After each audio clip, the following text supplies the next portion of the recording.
नमस्कार, गोरखपुर न्यूज में आप सभी का स्वागत है। मैं हूं मोहम्मद तबरेज सिद्दीकी। मुख्यमंत्री योगी आदित्यनाथ ने गोरखनाथ मंदिर में जनता दरबार लगाया। इस दौरान उन्होंने अधिकारियों को निर्देश देते हुए कहा कि गरीबों को उजाड़ने का दुस्साहस करने वाले माफिया और दबंगों के खिलाफ कठोर कानूनी कार्रवाई सुनिश्चित की जाए। गरीबों की जमीन की सुरक्षा की जाएगी और जिन्हें अभी तक पक्का मकान नहीं मिला है उन्हें प्रधानमंत्री या मुख्यमंत्री आवास योजना के तहत आवास उपलब्ध कराया जाएगा। मुख्यमंत्री ने करीब 300 लोगों से मुलाकात कर उनकी समस्याएं सुनी। लोगों की समस्याओं को ध्यानपूर्वक सुनते हुए उनके प्रार्थना पत्र लिए और अधिकारियों को समयबद्ध, निष्पक्ष और संतोषजनक समाधान के निर्देश दिए। जमीन कब्जा करने की शिकायतों पर मुख्यमंत्री ने स्पष्ट निर्देश दिया है कि ऐसे अपराधियों के खिलाफ सख्त कार्रवाई की जाए। उन्होंने कहा कि सरकार हर व्यक्ति के जीवन में खुशहाली लाने और किसी के साथ अन्याय न होने देने के लिए संकल्पित है। जनता दर्शन में गंभीर बीमारियों के उपचार के लिए आर्थिक मदद की मांग करने वालों को मुख्यमंत्री ने भरोसा दिलाया कि पैसे की कमी के कारण किसी का इलाज नहीं रुकेगा। उन्होंने अधिकारियों को निर्देश दिया कि जरूरतमंदों के इलाज के लिए शीघ्रता से एस्टीमेट तैयार कर सरकार को प्रस्तुत करें। इस अवसर पर जिलाधिकारी कृष्णा करुणेश, एसएसपी डॉक्टर गौरव ग्रोवर सहित अन्य अधिकारी उपस्थित थे। यहाँ पे बोलो जी कुशीनगर का मामला है, इनको वहाँ पे तो वहाँ सुरक्षा की व्यवस्था करें वहाँ की पुलिस को।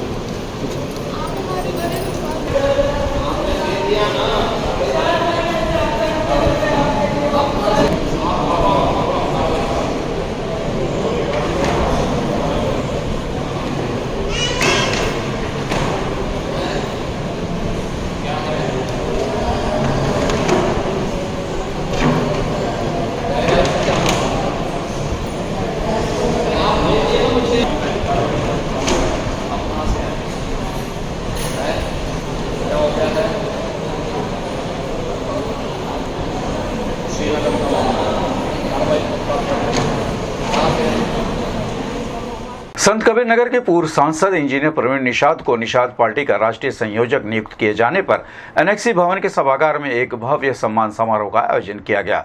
इस अवसर पर चौरी चौरा के विधायक इंजीनियर प्रवीण निषाद सहित पार्टी के अनेक कार्यकर्ताओं ने राष्ट्रीय संयोजक का मंगलमय स्वागत किया। इंजीनियर प्रवीण निषाद ने कहा, निषाद पार्टी के केंद्रीय नेतृत्व का मैं हृदय से आभार व्यक्त करता हूँ कि उन्होंने मुझे ये महत्वपूर्ण जिम्मेदारी सौंपी है। मैं इस नए दायित्व को ईमानदारी और निष्ठा के साथ निभाऊंगा। पार्टी के प्रत्येक कार्यकर्ता का मैं आभारी हूं। एक संयोजक के रूप में मेरा लक्ष्य निषाद पार्टी को बूथ स्तर तक मजबूत करना है। साथ ही मैं भाजपा, अपना दल, सुभाषपा सहित अन्य सहयोगी दलों के साथ समन्वय स्थापित करने का प्रयास करूंगा। मैं पार्टी को नई ऊंचाइयों पर ले जाने के लिए प्रतिबद्ध हूं। इस अवसर पर चौरी चौरा के विधायक इंजीनियर प्रवीण निषाद, डॉक्टर अमित निषाद, गुंजा निषाद, जिला पंचायत सदस्य धीरज साहनी सहित अन्य लोग मौजूद रहे। इस संबंध में गोरखपुर न्यूज से बात करते हुए निषाद पार्टी के राष्ट्रीय संयोजक इंजीनियर प्रवीण निषाद ने कहा, निश्चित तौर पर मैं निषाद पार्टी के शीर्ष नेतृत्व को धन्यवाद ज्ञापित करना चाहता हूं कि आज एक नए दायित्व के साथ जो काम करने का अवसर मुझे प्रदान किया है, इसके लिए मैं पूरी पार्टी को बधाई देना चाहता हूं। और आज एक संयोजक के रूप में निषाद पार्टी जो बूथ स्तर तक हमारी कमेटियाँ बनी हैं और उसके साथ साथ जो हमारे सहयोगी दल हैं, चाहे वो भारतीय जनता पार्टी हो, चाहे वो अपना दल हो, चाहे सोहेल देव भारतीय समाज पार्टी हो, इनके साथ एक समन्वय स्थापित करने का एक नया दायित्व मुझे आज के दिन में मिला है।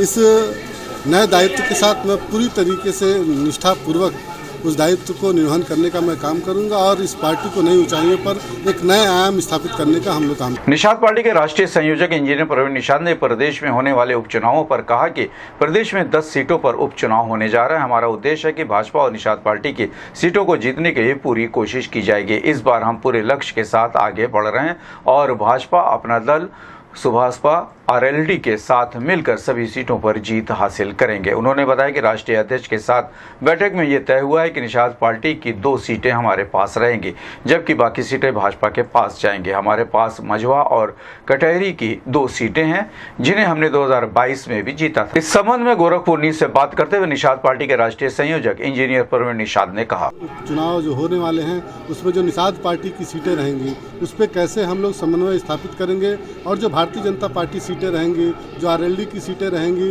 उन सभी सीटों पे एक महत्वपूर्ण भूमिका हमारी रहेगी और निषाद पार्टी की रहेगी। और इस बार पूरे लक्ष्य के साथ हम लोग आगे बढ़ रहे हैं। भारतीय जनता पार्टी, निषाद पार्टी, अपना दल, सोहेल देव भारतीय समाज पार्टी, राष्ट्रीय लोकदल, ये सारी पार्टियां मिलके एक नए आयाम को रचने का काम करेंगे इस उत्तर प्रदेश में। कितनी सीटों पर चुनाव में कितनी निश्चित तौर पर अभी जो वार्ता के क्रम में हम लोग अभी बैठे थे, माननीय अध्यक्ष जी से वार्ता हुई थी, और जो सीटें निषाद पार्टी की हैं वो सीटें निषाद पार्टी लड़ेंगी, और जो भारतीय जनता पार्टी की सीटें हैं वो भारतीय जनता पार्टी मान लीजिए लड़ेंगी। अगर 2 सीटें नहीं मिली, जो खबरें आ रही हैं कि 2 सीटों पर लड़ने की बात है। ऐसी कोई खबर नहीं है हम लोग के पास, ये भाई बाहर आप लोग के पास क्या खबर है इसकी मैं पुष्टि नहीं करना चाहता हूँ, लेकिन जो हमारे पास जो सोर्स है वो मझवा और कटहरी निषाद पार्टी हमने 2022 में लड़ाया भी था, और मझवा में हमने अपना विधायक भी बनाया था भोजन बड़ी थाली से।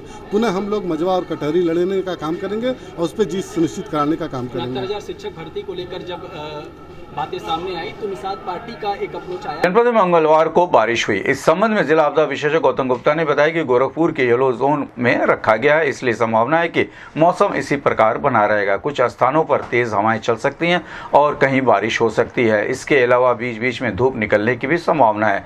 ये पूरा क्षेत्र येलो जोन में रखा गया है जो अलर्ट जोन होता है, इसलिए बारिश का सिलसिला जारी रहेगा। सोमवार को 12 मिलीमीटर बारिश दर्ज की गई और आगे भी बारिश जारी रहने की संभावना है। इस संबंध में गोरखपुर न्यूज़ से बात करते हुए जिला आपदा विशेषज्ञ गौतम गुप्ता ने कहा, देखिए अभी गोरखपुर और इधर के पूर्वी उत्तर प्रदेश क्षेत्र को जो है वो IMD द्वारा येलो जोन में रखा गया है, तो ये संभावना है कि अभी अगले 1-2-3 दिनों तक मौसम इसी प्रकार बना रहेगा। कहीं कहीं पे बहुत झोंकेदार हवाएं भी चलेंगी, तेज बारिश भी हो सकती है, कहीं हल्की बारिश हो सकती है, बीच बीच में धूप भी निकलने की संभावना है। तो ये पूरा जो क्षेत्र है वो एक येलो जोन में है। येलो जोन एक अलर्ट का जोन होता है, तो उस जोन में इस पूरे क्षेत्र को रखा गया है।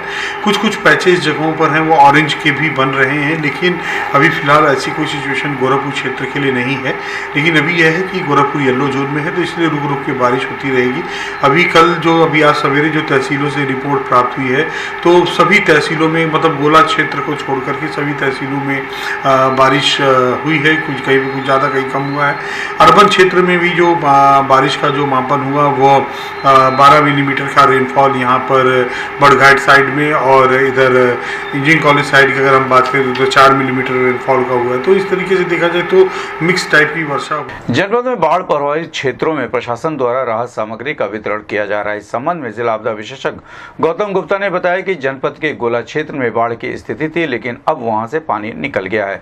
इस कारण वहां संचालित सभी नावों का संचालन बंद कर दिया गया है। अब तक 4200 परिवारों को राहत सामग्री का वितरण किया जा चुका है और आगे भी वितरण जारी रहेगा। पशुओं के लिए भूसे का भी वितरण किया जा रहा है ताकि कोई भी पशु भूखा न रहे। बाढ़ से हुए नुकसान का आकलन किया जा रहा है और पीड़ित परिवारों को राज्य आपदा मोचन निधि के अनुसार सहायता प्रदान की जाएगी। गोरखपुर की राप्ती नदी का जलस्तर चेतावनी स्तर से नीचे बह रहा और नदियों के जलस्तर की निरंतर निगरानी की जा रही है।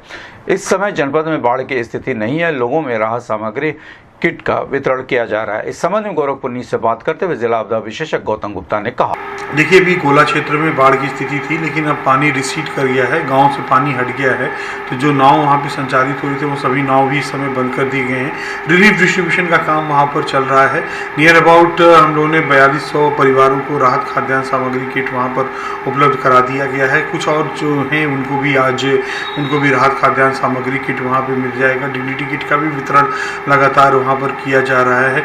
पशुओं के लिए चारे की भी समुचित व्यवस्था वहाँ पर की गई है। भूसा का भी वितरण लगातार पशुपालन विभाग और आपदा कार्यालय और राजस्व विभाग की संयुक्त टीम मिलकर के उसका भूसा वितरण की भी कार्रवाई कर रही है। तो इसलिए देखा जाए तो उक्त क्षेत्र में जो है कि पानी रिसीड कर जाने की वजह से मतलब इसमें बाढ़ की स्थिति तो नहीं है, लेकिन जो भी वहाँ पे नुकसान हुए उसका भी आकलन कराया जा रहा है। यदि कहीं कोई फसल क्षति हुई होगी तो उसका भी राज्य आपदा मोचन निधि गाइडलाइन के अनुसार उसे भी सहायता उपलब्ध कराई जाएगी। इसके अलावा अभी जो राप्ती नदी है वो भी अपने वार्निंग लेवल से ऊपर आ गई है। ऑलमोस्ट अगर हम ये कहें तो आधा मीटर के लमसम अभी वो अपने डेंजर लेवल से नीचे बह रही है। लेकिन नदियों की सतत निगरानी की जा रही है, क्योंकि पीछे से पानी जो आ रहा है उसकी भी मॉनिटरिंग की जा रही है। तभी ऐसी कोई बाढ़ की स्थिति जनपद में नहीं है। लेकिन यदि अगर नदियों का जलस्तर बढ़ेगा या कुछ इस तरह की सिचुएशन अराइज होगी तो हो सकता है कुछ क्षेत्रों में स्थिति उत्पन्न हो, लेकिन अभी फिलहाल उस पर सतत निगरानी रखी जा रही है और समुचित राहत खाद्यान्न सामग्री किट का वितरण भी किया।